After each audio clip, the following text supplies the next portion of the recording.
Vous écoutez le grand débat issu de l'épisode S403 du podcast Faut pas pousser les ISO, diffusé le jeudi 31 mars 2022. Cet épisode vous est présenté par Lumix et le GH6, l'outil ultime pour repousser vos limites créatives en vidéo. Nous sommes de retour dans Faut pas pousser les ISO avec nos invités, le journaliste Bruno Labarbère et l'ingénieur Pierre-Yves Maître de DxOMark pour parler du système micro 4/3. Dans un monde gouverné par les hybrides 24-36 mm, présents chez presque tous les constructeurs, nous avons voulu savoir si les boîtiers équipés de capteurs au format micro 4/3 avaient encore une place de choix sur ce marché de la photo et dans le cœur des photographes et des vidéastes. Messieurs, pour une fois, on va commencer l'émission par une question qui tue. Quel est votre boîtier micro 4/3 préféré et pourquoi ? Je donne la parole à Bruno pour commencer. C'était le Lumix GX8 à l'époque de sa sortie, parce que déjà ça a été le premier boîtier à avoir une double stabilisation boîtier et capteur, boîtier et objectif. C'était tout compact, il avait son viseur qui se redressait, et je trouvais ça super comme appareil. Pourquoi au passé alors du coup ? Parce qu'il date de 2015. Oui, et surtout parce qu'il n'a pas eu de réel successeur. Parce que le GX9 qui est sorti après, finalement, qui est un très bon produit, mais ne reprend pas cette philosophie parce qu'il était quand même assez baroudeur aussi, il était bien protégé. Et c'est vrai qu'il avait un certain charme avec ce viseur déporté sur la gauche. Le GX8, ok. Ouais. Mais ceci dit, si aujourd'hui je devais m'en acheter un, ce serait le GX9. Pierre-Yves. Alors, moi sur le micro 4/3, j'ai une relation assez particulière avec l'OMD EM10 Mark II, qui est le tout petit entrée de gamme d'Olympus avec lequel j'ai vraiment commencé à jouer avec les réglages photographiques, ouverture, vitesse, ISO. J'ai un peu appris la photo avec ce boîtier et j'ai pris énormément de photos avec. Et sinon, petit coup de cœur pour le PNF aussi, qui est très joli, petit Qui et ne l'a pas aimé, très celui-là, sympa finalement. à emmener partout. Alors moi je vais couper court Mais tout de tu suite l'as à eu cette, pour de vrai, à à part cette toi. discussion. Le PNF, c'est THE boîtier micro 4/3. Il est beau, il est agréable à utiliser, il est petit, il est léger, il a tout pour lui. C'est mon seul et unique appareil photo. Voilà, on m'a pas posé la question, mais je réponds quand même. Benjamin, toi, c'est quoi ton chouchou ? C'est pas la question qui tue, c'est l'appareil qui tue. Non, mais je suis un peu embêté parce que pour moi, le micro 4/3, à l'origine, c'était de la vidéo surtout. C'était un usage principalement vidéo, donc les GH et notamment le GH5 pour la double stab, qui est absolument incroyable à me lever. Et depuis, je dirais le G9, parce qu'il a récupéré avec divers mises à jour pas mal de specs vidéo du GH5. Et le G9 avec le petit écran de rappel sur le dessus, une vraie ergonomie de boîtier pensé pour les photographes, très beau viseur. Et à même d'affronter toutes les intempéries, c'est le boîtier que je choisirais.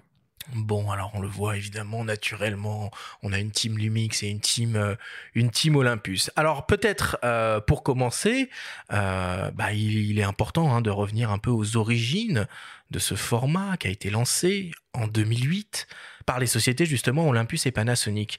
Bruno, toi qui es un puits de connaissances sur l'histoire de la photographie numérique, est-ce que tu peux mettre ta casquette de Père Castor et nous raconter l'histoire du micro 4/3 ? Il était une fois. Le micro 4/3, comme tu l'as dit Arthur, est donc né en 2008, mais en vrai, il est né un petit peu avant. Le micro 4/3, il n'est pas vraiment micro, mais il est surtout inspiré du 4/3, qui lui est un format Olympus, qui, rappelons-le, pendant très très très longtemps a fait des réflexes argentiques fantastiques, les OM. Et numérique aussi. Et c'est ça le truc, c'est que pendant 20 ans, Olympus avait arrêté de faire des réflexes. Et lorsqu'ils sont revenus sur ce secteur, le numérique est arrivé. Et au lieu de faire comme tout le monde, c'est-à-dire essayer de reprendre leur bague ancienne et d'adapter de force un capteur à l'intérieur de leur boîtier, ils ont essayé de repenser la conception des objectifs, ils ont essayé de repenser la conception des capteurs.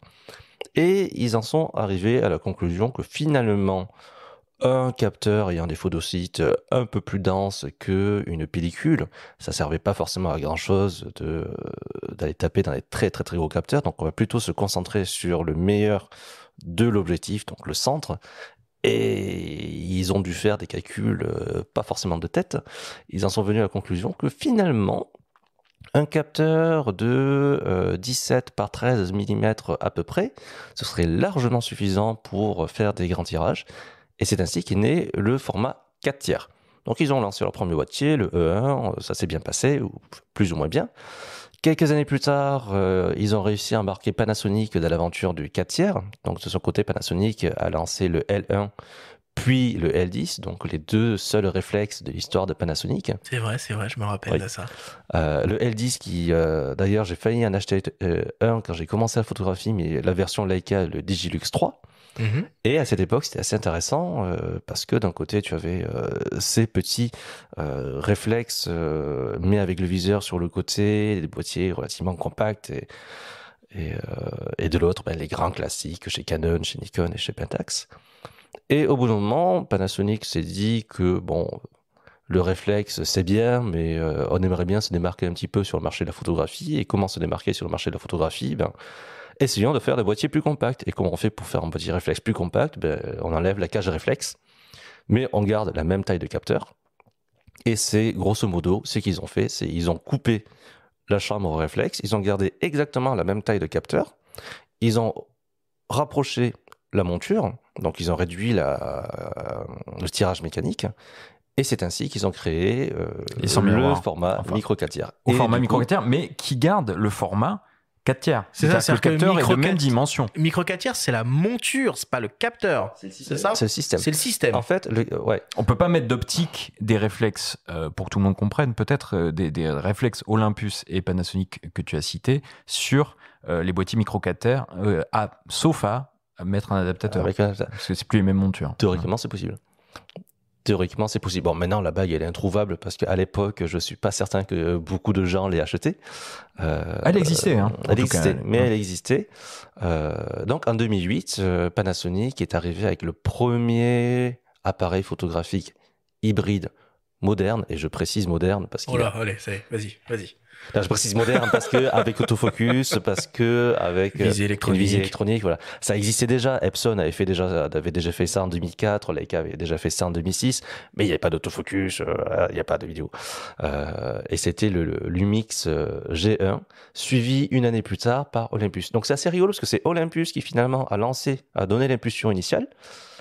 Et puis Panasonic est arrivé avec ses gros moyens et son armada d'ingénieurs et surtout son savoir-faire en vidéo.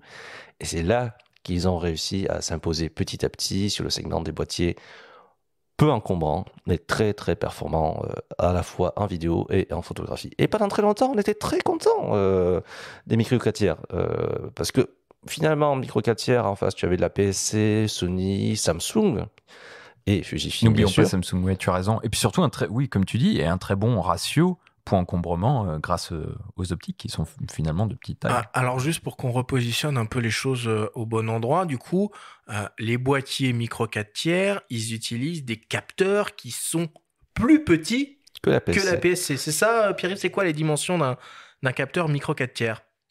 Alors le capteur micro 4 tiers, il est en 17 par 13. Ok. Donc effectivement, là, si on parle de crop factor, par rapport au full frame, il y a un facteur 2, alors que la PSC est à 1,5. Ok, donc ça, c'est par exemple le coefficient de conversion qu'on applique sur les objectifs pour avoir l'équivalent 24... 1,6 chez Canon, 24, si on veut être précis. Soyons précis. Et le capteur 4 tiers, comme son nom l'indique, est au ratio 4 tiers et pas au ratio 3,5. Exactement. Oui, mais ça change tout, ça. La première fois, alors tout, peut-être pas, mais la première fois qu'on met l'œil dans le viseur, qu'on cadre avec un 4 tiers, c'est une notion très très importante. On n'est pas en 3,5. Il faut s'y habituer. Ça peut correspondre à certains types, à certaines pratiques, moins d'autres. Ça peut effectivement faire une bonne transition quand on se lance dans la photographie, parce que c'est le même format qui est utilisé dans la photographie de smartphone. Donc effectivement, quand on vient de la photographie de smartphone qui est aussi sur des capteurs au format 4 tiers, la transition va être assez naturelle par rapport au 3,5 de la PSC et du full frame. C'est vrai qu'on en est là maintenant. On a des gens qui font une transition du smartphone. Oui. Nous, on est des dinosaures. Tu vois, moi, je pense au réflexe à mon premier 400D à l'époque. Laisse tomber. Alors que historiquement, si la PSC et le 3,5, historiquement, la PSC et le 24-36 sont au ratio 3,5, c'est parce que ça vient de la pellicule cinéma. Alors que le 4 tiers, le 1 pouce, le 1 2 tiers de pouce, enfin tout ce qui est exprimé avec du pouce dedans, ça vient de la vidéo et plus particulièrement des tubes cathodiques. Okay. Donc c'était le format d'un tube cathodique qui était 4 tiers à l'extérieur, mais pas au format image. Ça a été repris Alors que le capteur fait pas du tout 4 tiers de pouce. Et si vous le mesurez, il est un peu plus petit que 4 tiers de pouce. Et ce qui peut paraître absurde et étrange parce que il y a le capteur 1 pouce qui font pas 1 pouce. Mais voilà, c'est juste la bizarrerie et la magie des capteurs photo qui ont 14 000 normes différentes pour leur nomenclature. Alors du coup, c'est quoi les acteurs actuels de ce système micro 4 tiers? Déjà, on va commencer avec les boîtiers. Donc il y a évidemment Panasonic avec les appareils Lumix, la série G. On a Feu Olympus maintenant OM System. Est-ce qu'il y a d'autres acteurs qui proposent des boîtiers équipés utilisant ce système micro 4 tiers? Il y en a un paquet. Il y en a un paquet parce que c'était justement la beauté initiale et l'intérêt du 4 tiers puis du micro 4 tiers. C'était de créer un consortium industriel autour d'une, on va pas dire d'une bague universelle et d'un système universel. Une monture unique ouverte quand même. Mais c'était une monture relativement ouverte. C'est qui était intéressé pouvait venir. Voilà, on parlait lors de l'actualité des montures RF et des montures Z. Là, c'était complètement l'inverse. D'ailleurs, Panasonic n'a toujours utilisé que des montures ouvertes. Donc, merci. Et tu as Panasonic, bien sûr, Olympus. Tu as Blackmagic dans le cinéma, qui est incontournable aussi. Tu as DJI pour les drones. Tu as, de manière plus confidentielle, Sharp. Et tu as aussi, en Chine, tu as Yi. C'est vrai. Ils font encore des boîtiers, eux. Ouais. Ils en ont fait. Ouais. Enfin, il faut aller en Chine. Yongnuo, Zi, donc toujours pour rester en Chine. Et surtout, on n'en parle pas, mais il y a tout un versant de l'industrie, de l'imagerie industrielle qui utilise le micro 4 tiers parce que, et on en reparlera tout à l'heure, c'est des capteurs qui ont des avantages technologiques assez fabuleux. Ok, et d'un point de vue optique, du coup, il y a qui ? Tout le monde à part Canon, Nikon et Fujifilm. Ça a le mérite d'être très clair. En fait, c'est plus rapide de le faire comme ça.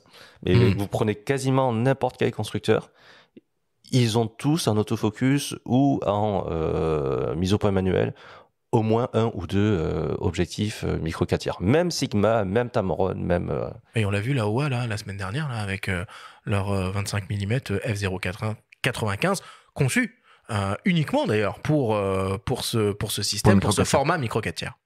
Oh, il y en a plein. Hein. De toute façon, des optiques disponibles en micro 4 tiers. Quand vous investissez dans ce système-là, vous ne serez pas en pénurie. Et on y reviendra peut-être un petit peu plus tard en termes d'usage, mais la monture ouverte et l'intercompatibilité entre les optiques Lumix G et M-Zuico est aussi très intéressante. C'est génial, c'est génial. Et puis même ce concept de petit tirage mécanique et ce petit capteur qui fait qu'en gros, on peut monter absolument quasiment n'importe quoi sur un hybride micro 4 tiers, on arrivera à faire des images. Ouais, c'est surtout l'intérêt du petit capteur, parce que le petit tirage mécanique, celui du Z, est encore plus petit. Oui, parce qu'on est à 19, comprend, voilà. Un tirage type hybride. Voilà, un tirage type hybride. Mais c'est vraiment le fait que comme le capteur, il est pas trop grand, bah du coup, quand on met un objectif, même à monture C, un objectif de télésurveillance, il n'y a pas de vignettage quasiment. Et un objectif à monture C, pour les gens qui sont bricoleurs et curieux, tu as par exemple des ingénieux qui a des 25 mm 0,95 que tu trouves pour à une époque, quelques dizaines, maintenant plutôt quelques centaines de dollars, et qui ont des rendus absolument extraordinaires. Et comme c'est une monture qui existe, donc on l'a dit depuis 2008, 14 ans, il existe donc des bagues d'adaptation de à peu près tout vers le micro 4 tiers. Alors il y a un truc qui est très très bien aussi avec le système micro 4 tiers, c'est que on peut presque le considérer comme un laboratoire d'innovation technologique, puisque c'est par ces appareils-là qu'est arrivé le concept même d'hybride, et il y a beaucoup de technologies qui ont été pour la première fois conçues, développées et intégrées par Olympus et Panasonic dans leurs appareils, et qui maintenant sont monnaie courante chez tous les constructeurs. Qu'est-ce qu'on a par exemple ? La double stabilisation. Ouais, tu l'as cité avec le GX8. Ouais, mais... Et c'est redoutable, hein, ça marche. Depuis, on la voit, la stabilisation capteur couplée avec la stabilisation de l'optique. Quasiment partout. Qu'on voit quasiment partout et qui fait gagner, là, sur les derniers Panasonic et Olympus, ils annoncent jusqu'à 7,5 stops, 8 stops de stabilisation. Donc en fait, on travaille avec des temps d'exposition qu'on n'avait pas du tout l'habitude d'avoir à main levée avant. Alors, et c'est là qu'on précise, petite parenthèse, mais si on monte les optiques M8Co, bien qu'elles soient stabilisées sur un boîtier Lumix stabilisé, la double stab ne marchera pas. Ah, vous suivez? D'accord, ouais. Pareil, optique Lumix G OIS sur un pen ou un OMD stabilisé, pas de double stab. Il faut que l'optique stabilisée soit de la même marque que le boîtier. Alors on garde quand même 4 ou 5 stops de stabilisation du capteur. Ouais. Et il y a quelques autres petites exceptions comme ça, par exemple la correction des aberrations chromatiques ou du color fringing, quand on échange un peu les deux marques, ça va pas être aussi bien corrigé dans les JPEG. Après en post, on peut très bien s'en accommoder. D'accord, donc pour la double stabilisation, si on remonte un peu plus en arrière dans le temps, il y a ne serait-ce que, ce qui nous paraît complètement banal maintenant, mais le concept de Live View. Ça vient quand même du 4 tiers et du micro 4 tiers. C'est quand même Olympus qui l'a lancé pour la première fois à l'époque où il faisait des réflexes numériques, le Live View, quoi. Et c'est ce qui a permis d'enlever la cellule réflexe, une fois qu'on avait un capteur qui avait une consommation assez basse et qui était assez réactif pour avoir un flux vidéo en live exploitable. À partir de là, on peut faire des hybrides. Bah voilà, du Live View en découle la visée électronique. On arrive maintenant à des viseurs électroniques absolument fabuleux, avec des définitions de dingue, extrêmement agréables à utiliser, et surtout beaucoup plus complets, puisque l'intérêt du viseur électronique, c'est d'avoir cette prévisualisation en temps réel. On en parlait même sur le GH6, on peut même prévisualiser un étalonnage couleur directement dans le boîtier. Donc ça, c'est des fonctionnalités qui sont complètement dingues. Il y a d'autres technologies qui viennent du micro 4 tiers, notamment en vidéo. Le GH4 à l'époque était le premier appareil grand public 4K. Alors c'est pas une technologie, voilà, mais pour le grand public c'était une grosse première. Et puis là il y en a partout de la 4K, même dans les smartphones. Même les smartphones filment en 8K aujourd'hui, c'est fou. Et de la Ils en font 4K quoi, les 120 gens FPS, de la 4K 120 FPS sur le GH6. Ah, en fait c'est ça, c'est ce que tu disais, c'est devenu tellement commun Qu'on en oublie d'où ça vient. On oublie d'où ça vient. Même certains modes de super résolution qui utilisent la stabilisation capteur Exactement. avec l'IBIS et qui permettent un peu de compenser parfois le manque de mégapixels qu'on pourrait ressentir sur certains types de photos, de la photo de paysage, où là qu'on se place en main levée ou en trépied, on va avoir différentes résolutions bien supérieures qui sont générées soit par le mouvement de main levée, soit par les mouvements du capteur avec la stabilisation. Oui, tout à fait. Rendons justice à Pentax aussi, qui l'a beaucoup fait sur ses réflexes. Mais par exemple, chez Lumix, on a le G9 qui propose ça. Et puis là, dernièrement, l'OM1, le premier appareil d'OM System, qui le fait aussi. Donc, c'est effectivement ça, un assemblage. L'OM1 va proposer du 40 mégapixels à main levée 50, et 80 mégapixels. 50 et 80 sur trépied. Puis 50 et 80. Il y a des fonctionnalités aussi qu'on trouve là en ce moment dans les boîtiers Lumix qui sont assez peu visibles, mais la 4K photo, c'est un truc de dingue. Le post-focus, la 6K photo, le post-focus, des trucs comme ça. Ça va arriver sur d'autres systèmes. Pour en juger un peu gadget parfois. Mais bon, ça commence. C'est ludique. Ça commence comme un gadget et ça devient une évidence après. Ah oui, qui peut plus, peut le moins. Mais là-dessus, ils sont pas avares, on peut peut-être le dire. Le Live Composite, je me souviens, de l'OMD EM5 Mark II, que j'ai jamais utilisé, mais dans l'idée, c'est absolument génial. C'est surtout pour quelqu'un qui vient de l'argentique, tu privilégies déjà les longues expositions, et puis ça tient compte des zones qui vont être cramées, donc ça finalement les supprime dès la prise de vue. Et pour ceux qui font du paysage de nuit ou du light painting, c'est absolument dingue. Et là, toujours en termes d'innovation, chez Olympus, on trouve sur le M1X et sur le dernier OM1 des filtres ND, des simulations de filtres ND, qu'on peut aussi prévisualiser. Donc c'est assez génial, de ND2 jusqu'à ND64. Plus besoin de mettre un filtre ND sur son appareil, on peut le simuler avec le boîtier. C'est quand même vachement bien. Bon.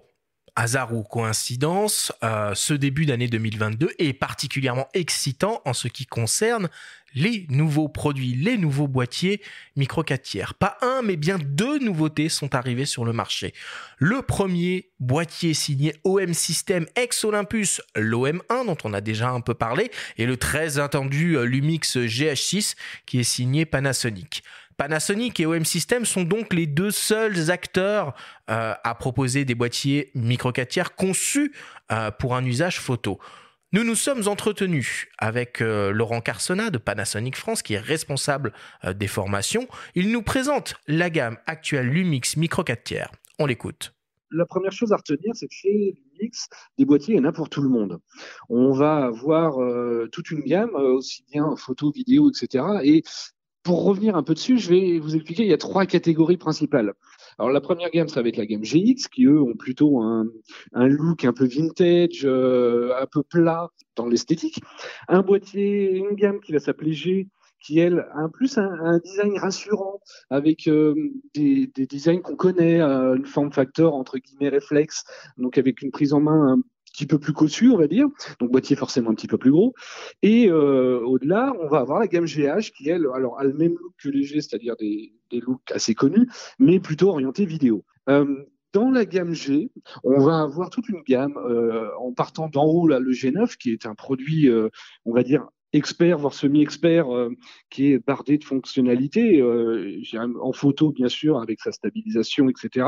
En vidéo, parce qu'il y a des mises à jour qui ont été faites, qui l'ont rendu extrêmement performant, mais tout l'intérêt qu'on va avoir sur le G9 et donc les gammes en dessous, G90, etc., c'est des appareils très complets et surtout légers. C'est même un des points forts de toute la gamme micro 4 tiers. Et là, j'ai envie de dire au sens large, pas forcément que l'Umix, c'est la légèreté du système, optique comprise, et sans oublier tout ce qui va derrière, c'est-à-dire la robustesse, la performance en termes de rafale, par exemple, de stabilisation. C'est large. Encore une fois, il y en a pour tout le monde, sans compromis, c'est-à-dire que vraiment, on va pouvoir bénéficier de toutes les qualités du micro 4 tiers, quel que soit son niveau, aussi bien débutant qu'expert. Alors on le voit, hein, la grosse actualité en ce qui concerne le micro 4 tiers chez Lumix, c'est plutôt tourné vers la vidéo, avec évidemment le nouveau GH6 et les nouveaux et les récents GH5 II. Mais les boîtiers plus orientés photo ont toujours de sérieux arguments à défendre. Bruno, le Lumix G9 sorti en 2017, le Lumix GX9 sorti en 2018 par exemple, est-ce que c'est des boîtiers qui sont toujours dans le coup, aussi bien d'un point de vue spec que performance? Oui et oui, mais en vrai, ce que j'aime bien avec ce genre de débat, c'est que on est entre techniciens, entre passionnés, et c'est super. Mais finalement, c'est pas nous qui achetons les boîtiers, c'est des gens qui vont, il faut pas citer de magasin, mais qui vont à la Fnac, qui vont chez Darty, qui vont chez Boulanger ou ailleurs, ou chez des photos spécialistes, et qui tous vont poser cette question, c'est est-ce que je peux avoir un appareil qui fait de la vidéo en 4K? Est-ce que je peux avoir un appareil qui permet de faire des photos de mes enfants qui bougent? Est-ce que je peux avoir un appareil qui permet de changer d'objectif? Est-ce que je peux avoir un appareil qui permet de faire la photo la nuit? Est-ce que je peux avoir un appareil qui fait... Et c'est des doléances qui sont d'une longueur à n'en plus finir et qui se concluent toujours par oui, mais j'ai un budget de 1 000 euros. Et là, à la question... ce qui est déjà un beau budget. Ce qui est déjà un beau budget. Mais souvent, le budget, c'est plus qu'est-ce que vous avez autour de 600, 700 euros parce que j'ai déjà acheté un smartphone à 700, 800 euros, mais je veux surtout pas mettre plus pour mon appareil photo. Et il se trouve que les seuls boîtiers qui sont capables de faire tout ça, ce sont des micro 4 tiers. À ce niveau de prix et de gamme, vous n'avez pas un seul APS-C, et vous n'avez bien sûr aucun 2436. Et je pense que la grande chance des boîtiers micro 4 tiers, c'est d'être poussé par des gens comme Panasonic et Olympus dans une moindre mesure. Mais c'est des gens qui évitent de faire de la segmentation technologique en fonction du prix.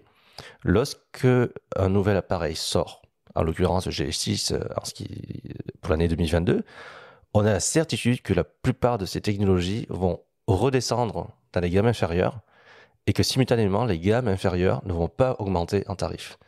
Et aujourd'hui, tu parles du G9 et du GX9 qui ont certes quelques années, mais à l'intérieur, c'est du processeur, c'est du capteur, c'est des technologies de GH5. Et le GH5, jusqu'à il y a 3 semaines, c'était encore le meilleur hybride vidéo. Voilà. Et c'est vraiment ça qu'il faut retenir, c'est que en termes de rapport performance-prix, on n'est pas dans la dernière nouveauté, on n'est pas dans il faut faire des rafales à 60 images par seconde. Les photographes qui veulent juste faire des bonnes photos en toutes circonstances et pas vendre un rein pour cela, c'est le micro 4 tiers qu'il leur faut. Oui, puis on vante souvent ou on évoque les nouveautés. Il faut rappeler aussi, et on le fait parfois avec certains invités, certains vidéastes, que des technologies comme la 4K et la 8K a fortiori vont pas forcément être les standards, même pour les professionnels qui vont se contenter de la 1080p par exemple en vidéo. Donc ça sert à rien d'être dans cette course à la définition. Ça vaut aussi pour la définition des capteurs. Je dirais juste une chose par rapport à la pérennité. Tu posais la question, est-ce qu'un G9 ou un GX9 sont obsolètes? Quand on considère un système aussi, il faut parler des optiques. Il faut commencer même peut-être par là. Et je dirais que vu la gamme optique disponible, on a parlé de tous les acteurs, mais surtout chez Panasonic et chez OM System, je dirais que, en tout cas, on peut investir les yeux fermés dans ces boîtiers-là et surtout investir en priorité dans les optiques. C'est eux qui feront qu'à la fin, l'image sera... Et qui sont un peu dans la même philosophie, qui sont beaucoup plus abordables que des optiques équivalentes ou comparables. Ça dépend. Constructeur 24-36, quoi. Alors, pondération sur ce point, il faudrait comparer les optiques, par exemple, un 17 mm f1.2 Pro M-Zuico à comparer avec peut-être un Fuji 23 mm f2 WR. Je suis pas certain. Il faudrait vraiment qu'on regarde dans le détail. Néanmoins, de manière générale, c'est assez vrai.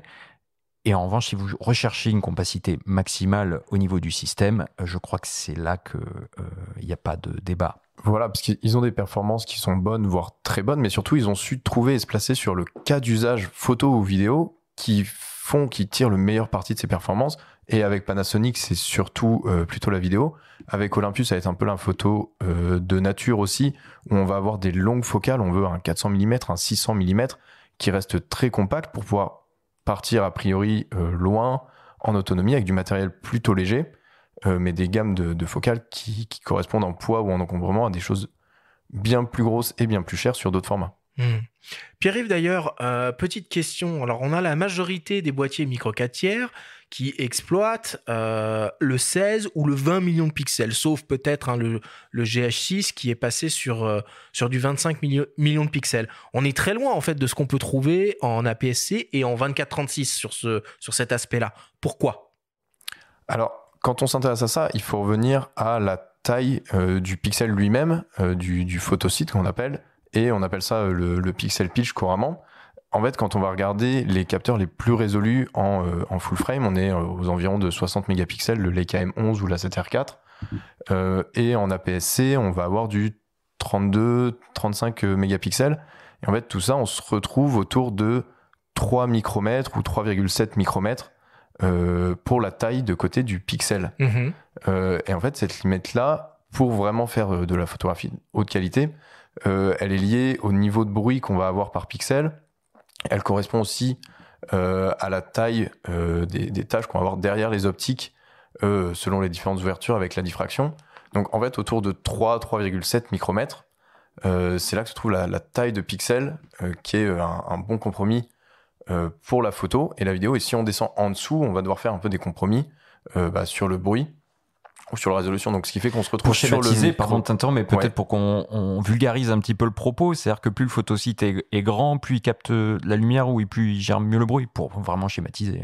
Exactement. Le bruit va vraiment être lié à la quantité de photons qu'il va pouvoir capter sur une seconde, et plus il est grand, plus il peut récupérer de photons sur sa surface. Et du coup, plus la taille du capteur est réduite et moins on peut avoir des photosites. Donc ça veut dire qu'on est arrivé au bout de l'histoire là, avec 20 millions de pixels en micro 4 tiers, 40 en APS-C et 60 en 24-36 ? Alors à 25 millions de pixels, à 25 millions de pixels sur le GH6, on est pas loin de 3 microns pour la taille du pixel. Ok. Et pour continuer un peu sur cette réflexion, il y a deux technologies, dont une qu'on retrouve majoritairement sur les boîtiers micro 4 tiers, qui est le LiveMOS. Et on voit arriver avec l'OM1 le premier StackMOS. Est-ce que tu peux un peu nous expliquer la différence de technologie qu'il y a entre ces deux capteurs ? Alors, sur les deux technologies qu'on a vu arriver sur les GH6 et les OM1, il y a le StackMOS qui là va vraiment permettre, au niveau de la technologie et du montage du capteur, des couches entre les surfaces sensibles de pixels et le câblage électronique, d'avoir des vitesses de lecture qui sont rapides. Donc ça, pour la rafale, pour le 120 fps, c'est très intéressant, et aussi pour réduire le rolling shutter. Et ensuite, il y a le BSI, le Back Illuminated Sensor, qu'on a vu arriver sur d'autres formats de capteurs auparavant, qui là permet d'augmenter plutôt la sensibilité et la dynamique du capteur. Est-ce qu'on sait un peu qui sont les constructeurs des capteurs micro 4 tiers, ou c'est secret défense ? Olympus utilise sur l'OM1 un capteur Sony. Qui est Faut qu'on apprenne à dire OM System maintenant. OM System, oui, pardon.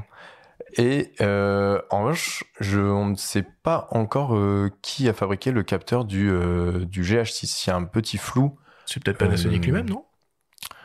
Alors Panasonic était dans les capteurs auparavant. Il me semble qu'ils avaient arrêté leur business un petit peu de capteurs pendant quelques années. En fait, Panasonic fait toujours des capteurs, mais c'est pas la maison mère qui les fait, c'est la filiale Towa Jazz. C'est kiff bourricot, hein. C'est juste de la comptabilité et voilà, c'est l'histoire de comptabilité. Mais a priori, c'est Panasonic. Panasonic d'ailleurs reste l'un des plus gros fabricants de capteurs d'une manière générale sur cette planète.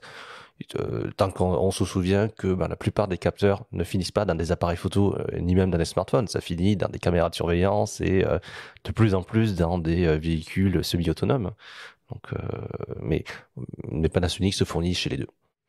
Bon, on va parler un peu de ce nouveau boîtier, hein, l'OM1, qui est donc le premier hybride signé OM System, hein, après le rachat de la division photo d'Olympus par ce fonds d'investissement et la création de cette nouvelle entité marketing, on appelle ça comme on veut. Alors c'est un appareil haut de gamme qui est résolument orienté photo et qui est très rapide. Nous avons pu nous entretenir avec le photographe Éric Leroy, qui est ambassadeur OM System donc, et qui a testé cet appareil sur le terrain. Il nous raconte. C'est vrai qu'il est important parce que c'est le premier boîtier OM System et c'est vrai que les performances, les améliorations qui ont été faites sur le boîtier sont assez spectaculaires. Quand je l'ai eu, le fait de constater la réactivité de l'autofocus, toutes les fonctionnalités améliorées, ça m'a complètement bluffé. Ça fait quelques années déjà que j'utilise le matériel Olympus et là vraiment je trouve que le boîtier fait vraiment un vrai bond en avance sur toute la technologie apportée par OM System. Alors déjà il y avait eu sur les boîtiers précédents un autofocus dédié notamment sur le M1X qui était sorti sur les animaux et au moment de sa sortie on s'était dit c'est dommage qu'ils arrêtent un peu l'autofocus aux oiseaux, c'est assez bluffant comme réactivité, des fois il y a l'autofocus détecte les oiseaux avant qu'on ne les voit. Et là, en fait, ça a été amélioré et étendu à d'autres sujets comme les mammifères et aussi sur l'humain a été amélioré. Donc, c'est vrai qu'on a un autofocus qui est d'une réactivité extraordinaire et d'une précision millimétrique. Déjà, les autofocus précédents, moi, j'ai trouvé bon. Et là, c'est vraiment encore meilleur. Donc, c'est toujours difficile de rajouter des adjectifs à des choses aussi performantes parce qu'on a l'impression un peu d'amplifier la réalité des choses, mais là c'est vrai que c'est vraiment très spectaculaire.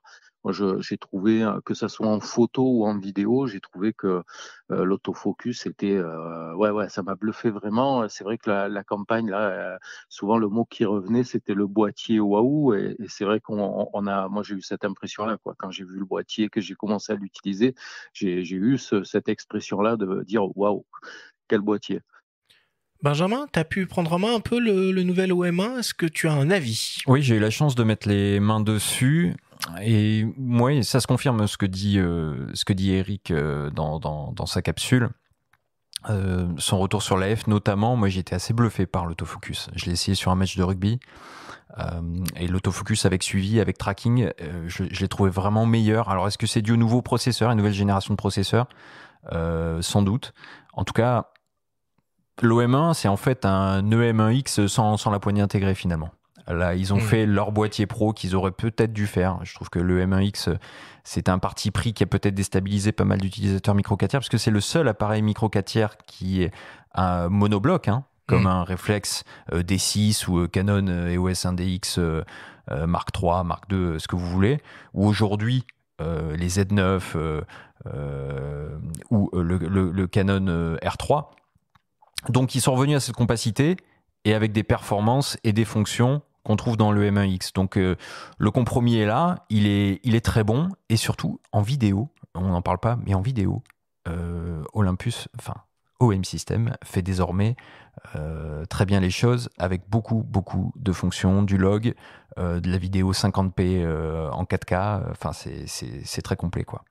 Alors, on parle de l'autofocus, de ce nouveau boîtier, et justement, s'il y a bien une différence entre les stratégies technologiques entre Olympus, OM System, je vais pas m'y faire à ce truc-là. Et Lumix, c'est au niveau de l'autofocus, au niveau technologique. Bruno, est-ce que tu peux un peu nous expliquer la différence qu'il y a entre ces deux approches ?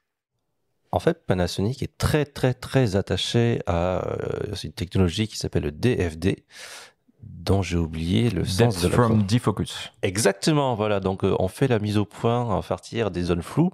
Ça se trouve sur Internet, il y a une thèse à ce sujet qui est fascinante et j'ai rien compris.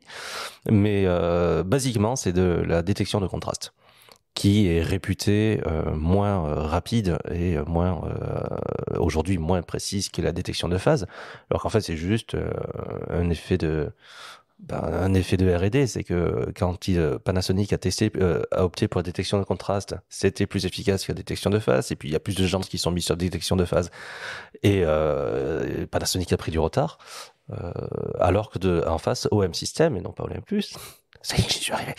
OM System fait les deux, comme la plupart des autres constructeurs. Voilà. Alors la question, c'est est-ce qu'il y a une technologie plus efficace et plus appropriée que l'autre? Ça dépend des situations. Et je vais reprendre les mots du grand patron de Panasonic qui, avec une certaine langue de bois, expliquait que l'essentiel, c'est pas de faire la mise au point rapidement, c'est de la faire au bon endroit. Pierre-Yves, du coup, vous testez, vous, les performances autofocus sur les boîtiers ou pas ? Alors non, on les teste pas sur les boîtiers, on se concentre vraiment sur les capacités à capter l'information de l'image par le capteur. Okay. Par contre, on le teste énormément sur les smartphones. Ouais. Là, on voit les différences entre détection de contraste, détection de phase, mais aussi des autofocus laser, avec tous les systèmes qu'on appelle TOF, qui ont leurs forces et faiblesses selon les conditions lumineuses et les distances.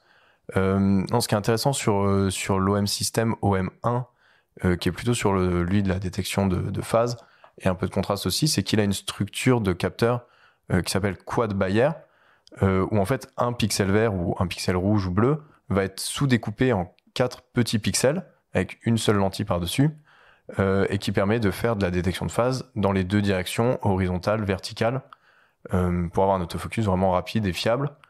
C'est une structure de capteur qu'on voit énormément aussi sur les smartphones, le quad, voire le Nona chez Samsung, où ils ont 3 pixels par 3 pixels, où là on descend vraiment sur des tout petits pixels bien en dessous du 3 microns dont on parlait tout à l'heure, jusque 0,8 ou 0,64, où là on a des problèmes de bruit, mais après il y a des algorithmes pour corriger tout ça. Et donc l'OM System, OM1, a un quad Bayer avec 2 pixels par 2 pixels, mais qui l'utilise toujours pour faire ces images, en tout cas, fusionnées en un seul pixel. Il utilise la séparation que pour l'AF. Bon, on l'a bien vu, hein, le système micro 4 tiers est toujours dans le coup. Hein, je pense qu'on peut affirmer ça. Il n'a jamais plus été dans le coup, en fait. C'est juste qu'on nous a tellement C'était des fantasmes sur du marketing d'hybride 24-36 à tout va, finalement. C'est ça, on nous a tellement martelé ça. Je connais même un podcast français qui avait fait sa première émission sur le 24-36 et vachement bien conclu que en fait, non, il y a plein d'autres choses en dehors du 24-36. Bon, enfin, on va quand même être un peu obligé de comparer le micro 4 tiers au 24-36 mm, enfin au capteur plus grand d'une manière générale, et on va essayer de voir un peu les avantages et les inconvénients. Mais d'ailleurs, bah oui, et puis Lumix s'est mis au 24-36 aussi entre-temps aussi. En plus. Donc peut-être que les rumeurs sont venues de là, et le rachat de la division image d'Olympus par le fonds d'investissement japonais y a participé aussi. On commence par les avantages du micro 4 tiers versus 24-36. Allez-y, balancez. Compact. C'est plus rapide. Système compact. Ouais, système compact, rapide. Électroniquement, c'est plus rapide. Un peu plus abordable. Ça dépend. Ça permet d'avoir des très longues focales pour pas cher. Si vous faites du sport de l'animalier, ouais. Ça permet d'avoir des menus Panasonic. Alors, je suis désolé, mais je considère ça comme un avantage. Alors, les nouveaux menus de l'OM1 sont pas mal. Là, il faut saluer. Sur le OM1, ils ont fait des progrès, mais c'est vrai que les menus, notamment du S5 sont très clairs. Bon, là c'est du 24-36, mais voilà. Sur le micro 4 tiers aussi. Voilà. C'est vrai. Moi, je citerai la vidéo comme avantage, mais pour la profondeur de champ. Ouais. Il y a une tolérance un petit peu plus grande, plus petit capteur, donc on peut se louper un petit peu parfois sur la mise au point, notamment mise au point manuelle. Beaucoup de vidéastes font la mise au point en manuel. Et on pardonne un petit peu plus en micro 4 tiers. On peut choper des optiques ultra lumineuses à 1.7 ou je pense à la doublette 10-25, 25-50 chez Lumix qui est dingue pour la vidéo basse lumière. Et la tolérance est quand même plus clémente en vidéo. C'est une super transition parce que c'est un bon avantage pour la vidéo. Pour la photo, par contre, ça peut être une limitation, peut-être une des premières limitations. Allez, on bascule sur les Non, inconvénients. non, j'avais pas fini. J'ai pas T'avais fini. pas fini. Les avantages, Voilà. je vais mettre des bagues Metabone Speed Booster. Donc, du coup, ça te fait des 50 mm f0.7 comme Stanley Kubrick. Et puis, quand le capteur est plus petit, il est plus facile à stabiliser et il chauffe moins. Et donc, du coup, théoriquement, on peut avoir une meilleure autonomie. Et je vais rajouter une chose qui paraît évidente, mais qu'il faut quand même rajouter, c'est l'intercompatibilité optique entre la gamme Olympus, Panasonic et tous les constructeurs qui proposent des optiques tierces natives en format micro 4 tiers. C'est vrai. Puis il y a juste un aspect avant qu'on bascule sur les contres, quelque part, ou les désavantages, mais c'est la robustesse. Il y a beaucoup de produits qui peuvent se targuer d'être robustes. J'ai cité Pentax tout à l'heure, enfin Ricoh désormais, et ils ont toujours été un petit peu le symbole de ça.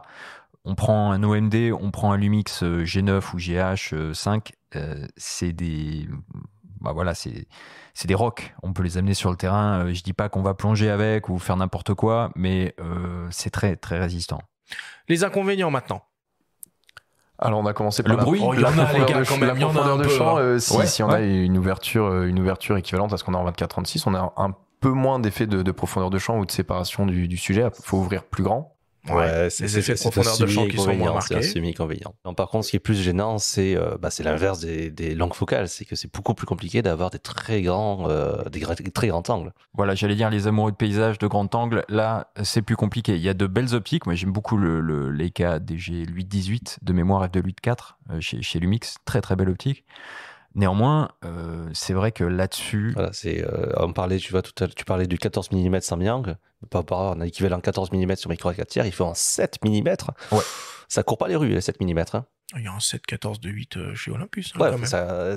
le choix. Alors là, en est termes quand de même- poids, après, c'est une autre affaire. Ok. Et ensuite, pour finir, là où on reteste vraiment la performance capteur chez DxOMark dans nos tests capteurs, il y a vraiment la performance à capter de la lumière où il y a encore une différence entre micro 4 tiers, APS-C et full frame. Alors, du coup, Sur les dernières générations qu'on a testées, on a eu le GH5 Mark II qui est passé chez nous et récemment un APS-C 26 mégapixels qui est le Pixie avec un capteur APS-C assez récent qui est très performant. Et français.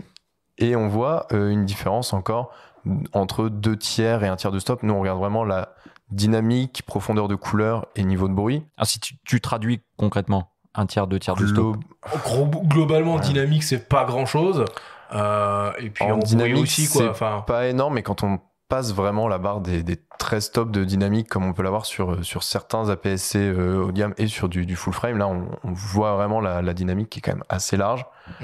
Et après en bruit, c'est surtout quand on va monter un peu les ISO et sur le low light. Ouais, faut pas les pousser les ISO. Hein. Ah non, pardon, jamais ici. Oui, et puis tu sais, pour la dynamique, t'apprends à exposer correctement, et puis tu fais des choix, tu sais, t'as pas besoin de tout voir. Hein. Non, bien sûr, mais vraiment sur la performance capteur, effectivement, il y a encore Soyons une objectifs, petite Bruno. différence à ISO natif entre les 3 différents grands formats de qui paraît capteurs, logique, micro 4 en soi. tiers, APS-C, mais rien qui soit vraiment limitant dans l'utilisation photo. On va rarement se retrouver bloqué par la dynamique du micro 4 tiers. Oui, Bon. ce que tu dis, c'est que là où on est bloqué à 6004 en micro 4 tiers, avec un APS-C moderne, on pourrait être à 12008. Voilà. Mais Voilà. avec un micro 4 tiers, on peut avoir une double stabilisation à 7 stops. Tu Et vois. travailler avec des temps d'expo qui sont très chouettes. Bruno, Je suis objectif. objectivité. Et après, sans pousser les ISO, je vais pas trop pousser les ISO, mais on a aussi pas mal de capteurs maintenant avec des dual gain ou des doubles Le reload. double ISO natif. Le double ISO natif, où là, en fait, quand on arrive sur des ISO un peu plus haut, comme à 800 ISO, il va rentrer dans un deuxième mode de lecture, où on regagne un petit peu de dynamique. Bon, et puis il y a quand même un autre inconvénient qu'il faut pas oublier, c'est finalement cette limitation qu'on peut avoir dans la définition des photos. Voilà, on va tourner entre 20-25 millions de pixels. Et en vidéo. Et en vidéo, mécaniquement, ma cache la 8K. Hein. Alors, c'est possible, parce que le premier boîtier 8K qui est sorti, c'était un micro 4 tiers chez Sharp. Mais voilà, c'est tout, c'est un proto. Donc la question, c'est est-ce qu'ils vont finalement sortir un boîtier où ils vont descendre en dessous de ces 3 microns de taille de pixels et aller, parce que les smartphones l'ont fait finalement sur des pixels qui sont plus petits et compter sur des algorithmes de réduction de bruit pour atteindre une super bonne qualité d'image. Sur tes 8K, tu vois, c'est quoi? C'est 33 millions de pixels, tu en as 30 millions qui servent à rien donc, sur les smartphones. Donc. Voilà. Donc, c'est possible sur le micro 4 tiers. Après, c'est vrai que la vidéo, l'image vidéo, on la regarde pas comme l'image photo, donc on passe pas son temps à ausculter pixel par pixel, et comme tout est un peu flou. De notre côté, c'est bien grave aujourd'hui. On prend en général moins de On piquets verra. d'ailleurs en vidéo. Ouais. Donc, On c'est verra, un on autre verra. débat encore. Enfin, en tout cas, on peut pas parler de micro 4 tiers sans évidemment parler de vidéo.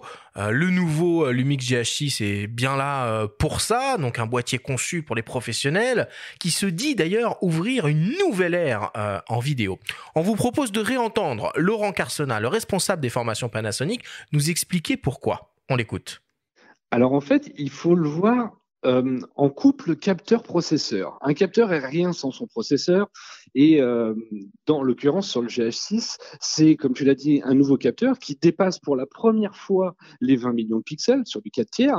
Pour la partie vidéo, l'intérêt c'est que encore une fois, ce couple capteur-processeur va nous permettre d'aller beaucoup plus loin, d'arriver à faire de la 5,7K en 16 neuvième, de la 5,8K en 4 tiers. Alors ça, c'est plutôt pour l'anamorphique, parce que l'anamorphique nécessite de filmer en 4 tiers. Mais surtout, ça nous permet d'avoir des appareils qui sont beaucoup plus rapides dans le traitement des données. Donc, plus que de la 5,8, enfin 6K, on va dire pour simplifier, ça nous permet d'avoir un appareil qui est un monstre des codecs et donc d'avoir un débit d'information plus élevé.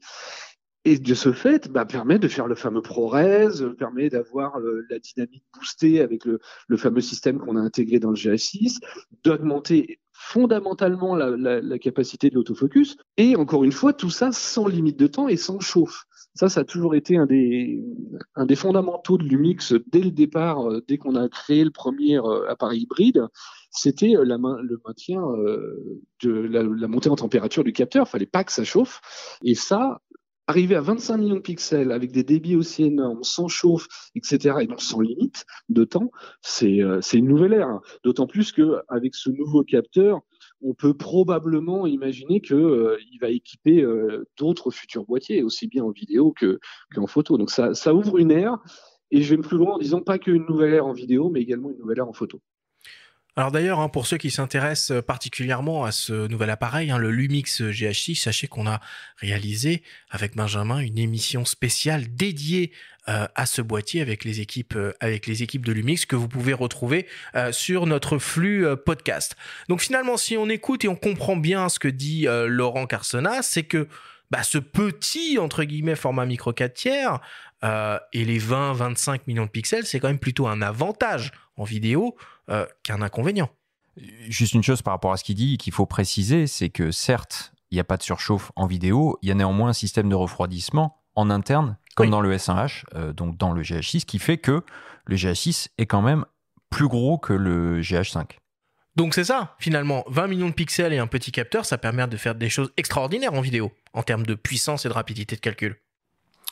Ah oui, c'est clair, et même 25 millions, donc 25 là, ils millions, arrivent pardon. sur du 5,7K, 5,8K même sur tout le capteur. En anamorphique. Anamorphique, jusque 120 FPS, et sans limite, avec toute une farandole de codecs, H264, H265, et après ils ont aussi les ProRes. Et même avec une mise à jour de firmware, ils vont permettre de... En interne et en illimité. Et en externe, avec vraiment de la vidéo RAW sur un SSD qui devrait arriver avec une mise à jour de firmware. On est d'accord que ça n'existe pas vraiment en 24/36 des performances comme ça. Alors, le Z9 est quand même assez impressionnant et il faut souligner, et moi j'ai fait le test il y a quelques jours, j'ai lancé une vidéo 8K en interne pendant 2 heures, donc il revendique 125 minutes d'enregistrement et j'ai pas constaté de surchauffe. Et là, pareil, il y a toute une batterie de codec en interne et un format RAW propriétaire qui arrive en vidéo chez Nikon. Donc en 24/36, il y a peut-être pas d'équivalent sur l'illimité sur les capacités de tournage, mais en termes de définition, de codec, de profil, il y a quand même Nikon qui fait fort là. C'est pas le même prix. C'est pas le même prix, mais il faut voilà. Tu poses la question, ça existe. Pour le prix d'un Z9, tu as un triple full set GH6, donc caméra avant, caméra droite, caméra dessus. Non, ça se réfléchit. Hein. Et d'ailleurs, en termes de qualité d'image, si vous voulez un très bon exemple, pendant très longtemps, la BBC tournait la plupart de ses documentaires et reportages et tout ça avec des Lumix GH5, en caméra embarquée, en caméra plateau, en caméra. Et la BBC, ben, c'est loin d'être des manches et à ce niveau-là.